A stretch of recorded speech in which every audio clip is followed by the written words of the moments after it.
बघा, तुमच्या माध्यमातून मी सांगू इच्छितो की दहिसर टोल नाका या ठिकाणी स्थलांतर होतोय असा हा विषय काहीतरी 2-3 दिवसापासून येतोय. सन्माननीय प्रताप सरनाईक याच्यावर जातीने लक्ष देत आहेत. पण मला सरनाईक साहेबांना एक विनंती करायची आहे, एकनाथ शिंदे साहेबांना विनंती करायची आहे की टोल नाका त्या ठिकाणी हटवून काय मोठा उपयोग, त्याचा काय फायदा होणार नाही नागरिकांना फक्त एवढंच आहे की पायाचं जे तळाचं जे दुखणं आहे ते कमरेपर्यंत येणार आहे, पण या ठिकाणी अडकायचंच आहे त्याला ट्रॅफिकमध्ये. त्या ठिकाणी स्थलांतर होता कामा नये, या ठिकाणी टोलच रद्द व्हावा अशी महाराष्ट्र सेनेची मागणी आहे. त्याचबरोबर या ठिकाणी तुम्ही बघत असाल छत्रपती शिवाजी महाराजांचा पुतळा आहे, त्या ठिकाणी अक्षरशः विटंबना होणार आहे. वीरा महेंद्रची शान असावी या उद्देशाने आपण जे पुतळा लावलाय फार मेहनतीने लावलाय आणि फार उल्लेखनीय काम आपण केलेलं आहे, त्याचं आम्ही अभिनंदन पण करतो. पण त्याचबरोबर त्याचा अपमान पण तेवढा होणार आहे, कारण त्याच्या बाजूला फ्लायओव्हर जातोय, फ्लायओव्हरच्या माध्यमातून तो शिवाजी महाराजांचा पुतळा हा ढाकला जाणार आहे. त्यामुळे त्याचा कुणाचाच त्याचं दर्शन होणार नाहीये नागरिकांना.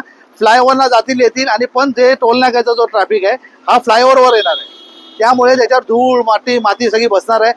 MMRD आणि नगरपालिका यांची लायकीच नाही त्या याची मेंटेन करण्याची. लक्षात घ्या, अधिकारी एवढे माजले आहेत. त्या ठिकाणी तुम्ही बघत असाल, या ठिकाणी छत्रपती शिवाजी महाराजांचा पुतळा लावलाय, पण भगवा झेंडा लावायला या लोकांना लाज शरम वाटत नाही. लक्षात घ्या, आम्ही लोकांनी पत्रव्यवहार केलाय, त्यामुळे यांची ना लायकी ना म्हणजे हे लोकांना आता थोबाड बोलण्याची लायकी आली. अधिकारी असे माजले आहेत, लक्षात घ्या.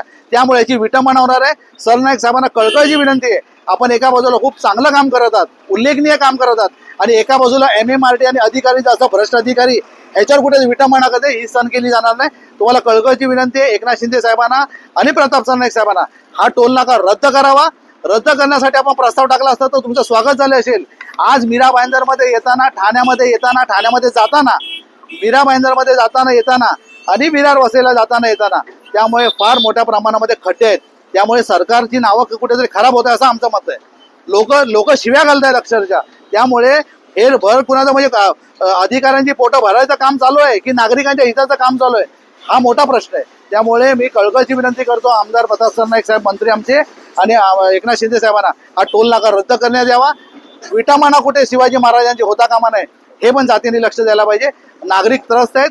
नागरिक आता एवढे वैतागले आहेत की मला अशी भीती वाटते की जे नेपाळमध्ये वगैरे कुठेतरी घडलंय तसं महाराष्ट्रामध्ये कुठे उद्रेक होऊ नये, ही माझी प्रामाणिक इच्छा आहे. त्यामुळे आपण मंत्री आहात, महाराष्ट्राचं सरकार आपण चालवत आहे, अतिशय चांगल्या प्रकारचं काय गोष्टी चांगल्या करतायत. त्यामुळे काय गोष्टीमध्ये विटंबना होता कामा नये. अधिकाऱ्यांना विटंबना झाला तर तुमचं कुठेतरी नाव खराब होत आहे, तुम्हाला दिशाभूल करण्याचं काम हे होत आहे, हे कुठे चुकीचं घडतंय असा माझा आरोप आहे.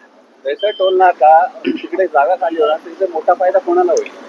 बघा, दहिसर चेक नाका, टोल नाकाच्या आजूबाजूचे जमिनी आहेत, मोठ्या मोठ्या बिल्डर लोकांनी, मोठ्या मोठ्या नेत्या लोकांनी त्याच्यामध्ये जागा घेतलेल्या आहेत. त्यांचा फायद्यासाठी हे चाललंय, लक्षात घ्या. माझा आरोप आहे जाहीर. त्यामुळे त्या ठिकाणी जर टोल नाका राहिला तर त्या ठिकाणी ह्यांची बुकिंग होणार नाही, ह्यांना त्यांच्या प्रोजेक्टचा फायदा मिळणार नाही, म्हणून हे चाललंय. त्यामुळे मला वाटतं या ठिकाणी स्थलांतर झाल्यानंतर या ठिकाणी JP मध्ये फार मोठ्या प्रमाणामध्ये लोक राहतात, त्या ठिकाणी पॉल्युशनचा विषय होणार आहे.